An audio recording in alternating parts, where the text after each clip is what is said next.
Low feed mga boss. 1.5 nga pala pinakaunang guide na ginamit natin dyan mga boss. Ganun din sa kabila. Kung napapansin nyo, masyadong mababa yung pagka low feed natin dyan mga boss. Meron kasing iniingatan si client na hindi mabulgar sa ulo niya mga boss. Meron siyang tinatagong piso na kailangan hindi raw makita kahit na bagong gupit siya. Kaya ginagawa natin ng paraan para maitago yan mga boss. Ngayon isinunod na nga pala natin dyan mga boss yung pag-overcome o paggamit ng malaking suklay. Tapos isinunod na rin natin yung 0.5 na guide. Babalan tayo ng bahagya mga boss dyan sa dinaanan ng 1.5 na guide mga boss. Huwag na natin itaas pa ng todo mga boss para hindi na masira yung pagka low feed niya. Alam naman natin na meron siyang tinatagong agimat mga boss, kaya dapat dyan lang talaga kasi yan yung request ni client. Ngayon isunod na natin ang paggawa ng forma dyan sa may patilya niya mga boss. Ganun din sa kabila, gamit nga pala ang trimmer natin mga boss para makita na natin kaagad yung forma. Dito kailangan na natin maging maingat sa paghagod mga boss kasi wala na tayong ginagamit na guide dyan mga boss. Naka-label open na tayo dyan mga boss at kailangan doon lang tayo sa baba na dinaanan ng 0.5 mga boss.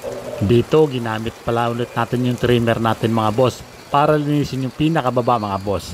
Request kasi ni client mga boss na wag nang ahitan. Ibig sabihin zero feed lang mga boss. Kailangan natin ayusin ang pagka-feed nito mga boss. At kailangan nating balikan yung mga sobra-sobrang buhok mga boss na hindi kinaya ni guide. Kailangan natin itong tanggalin mga boss para maging maayos ang gupit natin mga boss. Gumamit nga pala tayo dyan ng malaking gunting mga boss para tanggalin yung mga sobra-sobra na hindi na kailangan o yung kanto.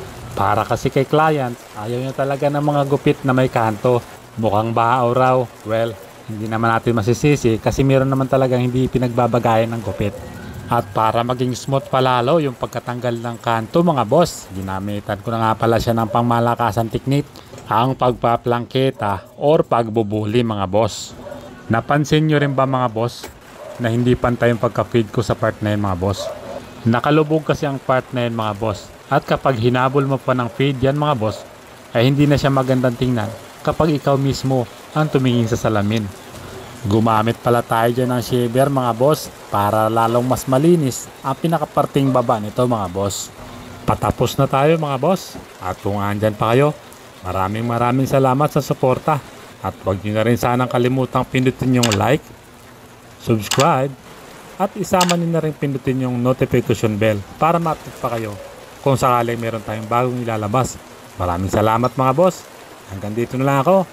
Peace out.